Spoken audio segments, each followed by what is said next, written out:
When the nation begins to see the handwriting on the wall, when judgment becomes so evident in this nation, they're not going to be turning to prosperity preachers. They're not going to be talking to those who said all is well.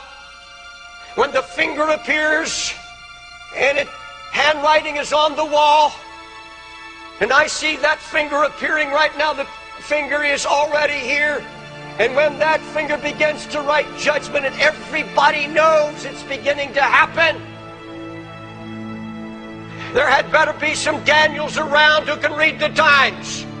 There had better be some praying people, not only in the pulpit but in the pew, who know what God is doing, who are not afraid, who have the answer. Because everybody's going to be like Nebuchadnezzar. They're going to have doubts. They're going to have fears. There will be churches all over the United States and around the world when people get upright in the middle of the service. And I'll tell you, how many skits do you think they're going to be when the handwriting comes? How many jokesters in the pulpit? How much straw is going to be preached and given and fed to the people?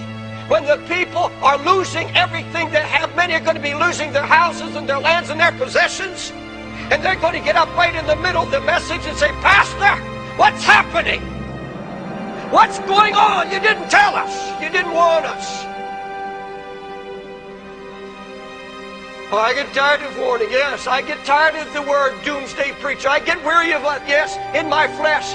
But there's something in my heart. I know that when the handwriting comes on the wall, it's going to be just like Nebuchadnezzar. Who has the answer? Who understands the times? Who can dissolve my doubts? We had better be there. We had better be men and women of God on our knees. He turned to his astrologer. He said, you're stalling. You don't have the answer. And I see that stalling in the pulpit today because men have lost touch with God.